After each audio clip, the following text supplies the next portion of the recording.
नवम थर पर बीजेडी सभापति नवीन पट्टनायक शपथ ग्रहण करने पर प्रथम थर पर नवीन निवास रे बैठक डाकी नवीन पट्टनायक तेज दलर वरिष्ठ नेता मैंने उपस्थित रही से बैठक में कौन आलोचना दलर स्थिति को नहीं समीक्षा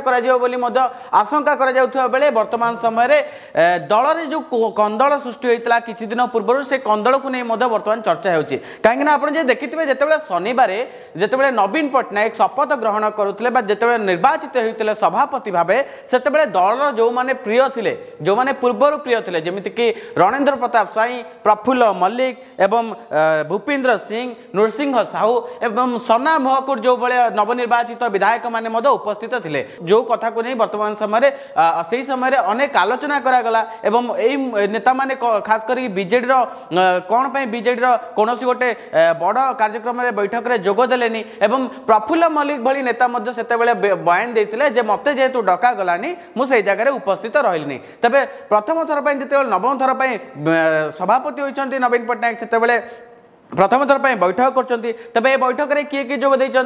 जी प्रथम थे पावर हाउस कहवाक प्रणव प्रकाश दास अच्छा अतनु सब्यसाची नायक अच्छा अरुण साहू रही संजय दास वर्मा रही देवी मिश्र भली वरिष्ठ नेता मैंने अच्छा किसी नेता एमती अच्छा जो मैंने दल में प्रथम बड़ बड़ पदवी दिया से दल ठार दूरे गला भली परिस्थिति देखा मिली बीजेडी ये जो किसी दिन पूर्व जो वाकअप बिल को नहीं जो कंदल सृष्टि होता से कंदल को वर्तमान देखिले ए परिस्थिति सेबेका परिस्थिति किसी अलग दृश्य दर्शाऊ किंतु सबुठार बड़ कथा होची बीजेपी 33 जिला सभापति 18 जिला सभापति वर्तमान समय घोषणा हो सारी एवं नवीन नवम थर पर सभापति भाव निर्वाचित होती पुणी निर्द्वंद्व कारण सी जड़े प्रार्थी भाव प्रार्थीपत्र दाखल करते निर्वाचन में निर्द्वंद्व निर्वाचित होते आम जो देखा बड़का जो 15 सभापति आसन रही वर्तमान समय घोषणा होनी आपड़ देखिए खास करी ए तर्क चलुची खोर्धा जिला सभापति और भुवनेश्वर रे जो सभापति प्रथम थे से मुह बा से चेहरा पुणी रिपीट हम कि चलित जो कार्यकारिणी बैठक बा सभापति चयन प्रक्रिया चली बीजेडी रे सेटा केबे संपूर्ण हो तबे खास कर जदि कह जाउची आज जो बैठक होता ए जो बैठक चली खास करके कार्यकारिणी एवं सांगठनिक कमिटी सांगठनिक उपरे खास करके आलोचना होता बोली कह जाउची एवं सबुठारु बड़ कथा होउची जेतेबेले ए बैठक सरीतला एवं बैठक पर अरुण साहूकर प्रतिक्रिया निया प्रतिक्रिया अरुण साहू कौन कहते अरुण साहू कहते सांगठनिक सभापति को नहीं खास कर आलोचना होती कार्यकारिणी बैठक में कौन निष्पत्ति से नहीं आम दलर मुखिया बा मुख्यपति बा शंखपति वर्तमान समय आलोचना कर दलर वरिष्ठ नेता मान सहित एवं सबुठ बड़ प्रश्नवाची सृष्टि होती जो मैंने बीजेडी मूल नेता थे जो मैंने बीजेडी को सशक्त कर नेता कौन पे समय वर्तमान बीजेडी रे देखा जाऊना बीजेडी बैठक में नवीन से डाकू ना ए कौन प्रकार दल भितर कोलुवा अंतःकंदल दल भितर कोलुवा ये जो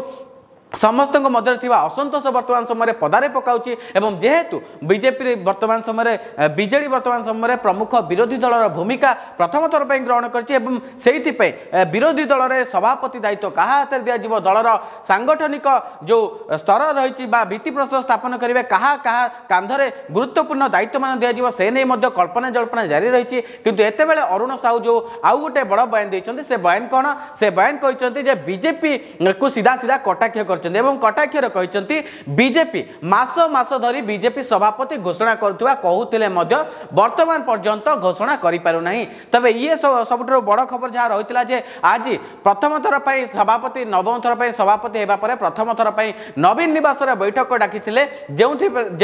किसी वरिष्ठ नेता जोगदे प्रताप देव देवी मिश्र प्रणव प्रकाश दास संजय दास वर्मा एवं अरुण साहू परी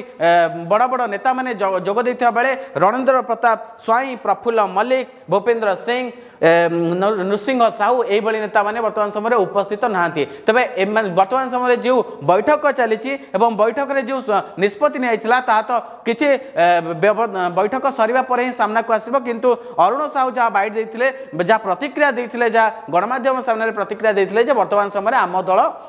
स्थिति सदृढ़ अच्छी दल भितर कौन कंदल ना दल वर्तमान समय कौन विद्रोह ना एवं यही जो उड़ा कथा उड़ू कौन प्रकार ध्यान दिजा उचित नुह एवं सबुठ बड़ा कथा हूँ जे अरुण प्रथम थर पर दीर्घ दिन व्यवधान पर पुणी थे बीजेपी को सीधा सीधा कटाक्ष कर